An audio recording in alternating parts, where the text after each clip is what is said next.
I'd like to answer a question from a viewer that is something so many of us deal with. It is probably in the top two things that I hear from people. And the question is this, and I think it's something that's relevant to all of us. My 26-year-old left the Catholic Church 3 years ago when she met her Protestant boyfriend. She'd always been a good daughter and Catholic, but she claims she now feels free and less guilty. It's hard for me to get close to her because she doesn't want to speak about this or give her advice on the truth of the church.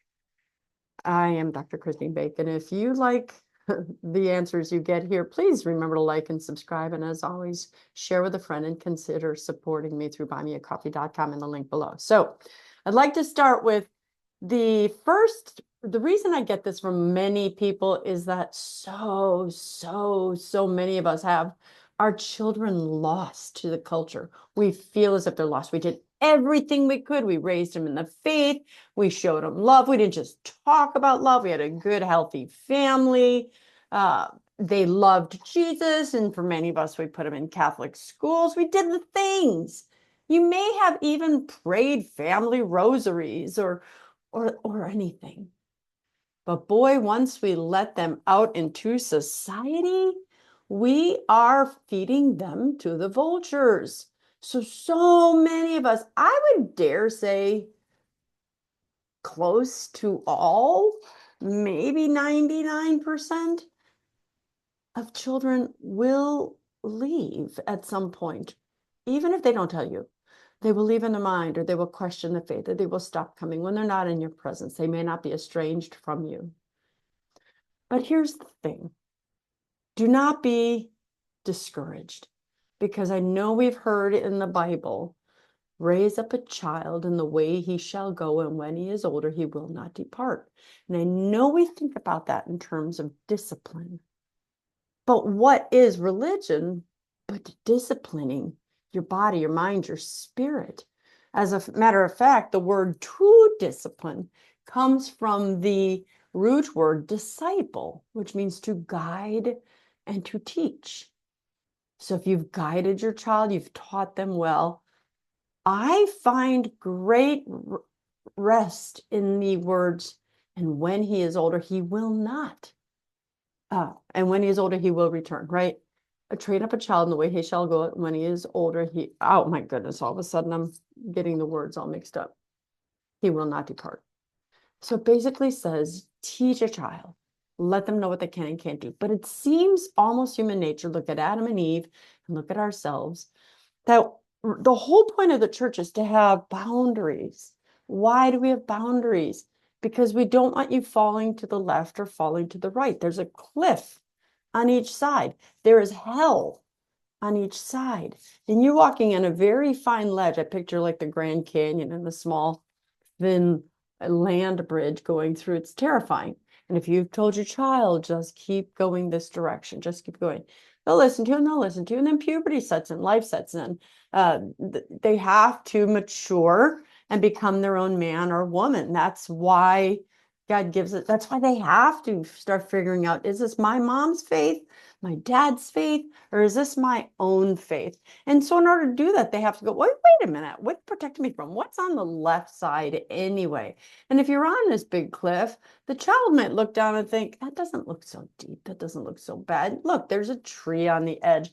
There's a whole ledge. I can actually go down this side and catch trees on the way down. I'm not going to fall. And so when the child decides, you know what, I'm going to do it, they start going down to the first ledge and they're like, see, mama's wrong. Because I actually did go off to the left or to the right, and I landed on this ledge. And she tried to tell me it was dangerous and wrong. You know what? I'm going to keep going down. I'm going to step, and I'm going to grab onto a tree, or I'm going to grab onto a root, or I'm going to keep going until I get so far down. That's when they realize, holy cow, where have I gone? I've descended into a pit. It never ends. Or further, 4 ledges down, there's a rocky path that just collapses underneath me, and I end up having to hang from a tree root until someone rescues me. So curiosity gets all of us. I mean, we listen to our parents, but we have to choose faith for ourselves. So, in one sense, I want to say to you, don't be discouraged. Because if you've done all that you knew to do, and yes, I know you could have always done more, and I know you're like, well, if I knew then what I know now, yes, of course. But God knew that you'd know then half as much as you know now, and He still allowed it. This is part of the path that we're supposed to go on. So they go. And so the estrangement is not a surprise. Now, it says here when she met her Protestant boyfriend. So the first thing I want to say is, in your case, it's the Protestant boyfriend, but in most cases, it's just being out in the world. It is not only not a Protestant world anymore. We've gone from being post pre-Christian, then Christ coming, and then being a Christian era, then a post-Christian era. And we are literally now in the anti-Christic era when we are seeing in our country, the country of America and a lot of the Western countries, we are seeing people thrown in jail for praying silently in front of abortion clinics. We are seeing the faith attacked. We've seen prayer being taken out of schools, out of church. Out of church. Yeah, actually, it has come out of a lot of churches. But we have seen anyone who believes in Christ be called bigots, be called a misogynist, be called any kind of name, because that's what the enemy does, is he throws names at us. So we are clearly in an anti-Christic era when they can throw up after school Satan clubs, when you can have occult statues next to 10 Commandments, and I believe it's Arkansas. It's an anti-Christic era. So when we and your child are living in an era where they are going against Christ, he or she is going to go find out, well, maybe mom was wrong because she's just kind of naive. She doesn't know these things. But in your case, because it was a Protestant boyfriend, of course, that was going to be the entry point. And there's no negative to any of my Protestant brothers and sisters. Again, I love them. Many of them would take a bullet for Jesus. So that's not even a question. However, the whole nature of Protestantism was based on the fact that the Catholic Church had rules. The Church of Christ, rules. Christ himself has rules. God the Father has rules. So it's not the Catholic Church. It's not even just Christ. It's God the Father. It's the whole faith. Because what Satan tries to do is say, well, you have too many rules, instead of the truth of God saying, I am giving you boundaries. I'm hedging you in so you don't fall to the left or so you don't fall to the right. And of course, it always looks like a no to a child. You can't do this, you can't do that, you can't do this, without realizing all the freedoms they do have. That's something they have to step up in faith. So in terms of Protestantism, if you don't like the rules, then you go and find a church that believes what you believe. Remember, the faith is we've got to believe what God believes and do that no matter what. But the whole beginning of Protestantism was someone stripping away that of the Catholic Church, of Christ's church, of the only true faith of God the Father in heaven, is by stripping away that which they don't like and forming their own religion. That's what Luther did. There was only one church after Christ, one Christian God Catholic Church. And then Luther said, I'm going to strip away these rules. And he formed his own church. And then another person, Calvinism and Methodistism and Episcopalianism, all the other isms, they said, well, okay, yeah, okay, we become Catholic or Lutheran. Oh, now I'm going to strip away, and I don't like this one rule of the Lutheranism, so I'll find a new religion. Well, and I don't like this new rule, so I'm going to strip and make my own religion.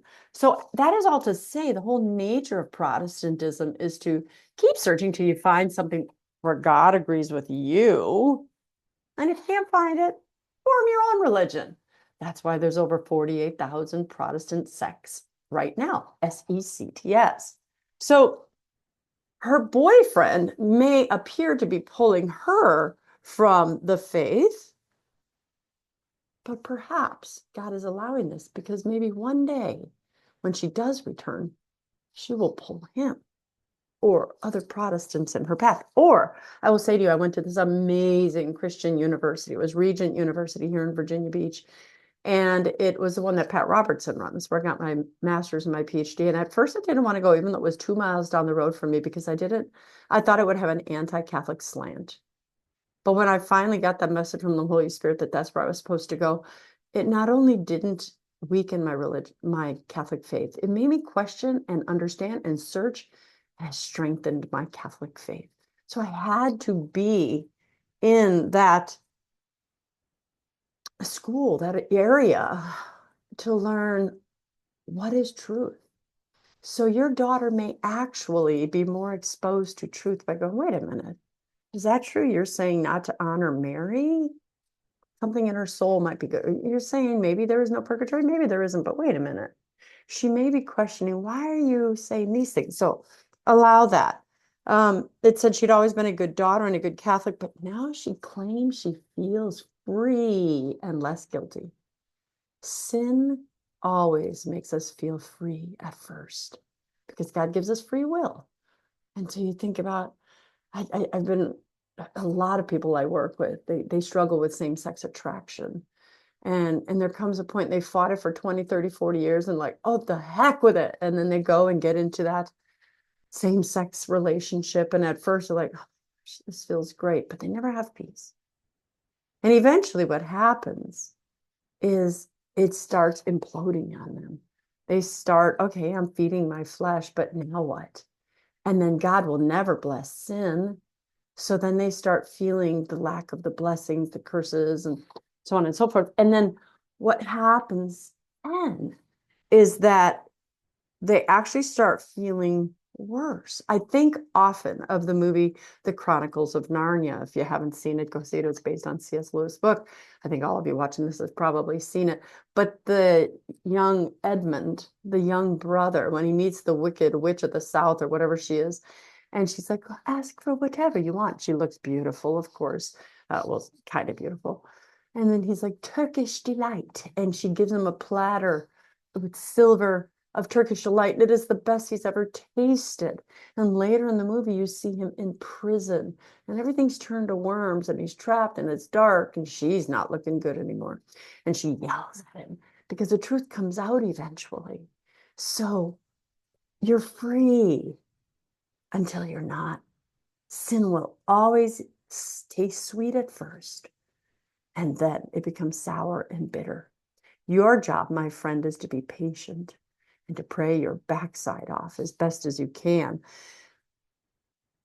It also then says that she can't talk to you and she walks away. Now, I've used this analogy a couple times about light and dark. So if you're feeding someone truth and they've been facing truth, and then they turn away from truth, right? And they start walking this way, the light shines on their back and the shadow is longer in front of them, the darkness in front of them. So they go towards that. And the more they go towards that, the further they are from the light, so that when they look at the light, it reflects on their own darkness. So they can't look at the light. And if you are speaking the light of truth to your daughter, it happens every time. When people are having affairs, when kids are leaving their parents, whenever you're walking into sin, it always follows that they can't talk to the person who's speaking truth because the light of Christ is shining. But then they have to stop hearing you because they can't hear it. They want to deafen themselves because they're not into logic at this point. They're into themselves. They're into seeking after darkness. Whenever you turn from God, even when it's your precious innocent child, your 26-year-old, she's not thinking she's searching darkness, but she's seeing something else that light has shone on. So none of this is abnormal, and there is homework for you. The first thing you are to do if you're watching this video is be silent. Now you might be thinking, whoa, wait, what? Silence. So few of us really know the value of silence. I know I never did. And the Lord really had to teach it to me, especially when I was estranged with my daughter. In the beginning, it was like everything was a text or call. Come home, we got to do this. And here's my reason for this. And here's my rationale. And here's why Jesus is true. And well, they don't want to hear it. So they plug their ears. And furthermore, the more my daughter was estranged, the more silent she was, the more it drove me nuts. Then it occurred to me, if silence drove me nuts, it would drive her nuts too. Of course, it was the Holy Spirit helping it to occur to me.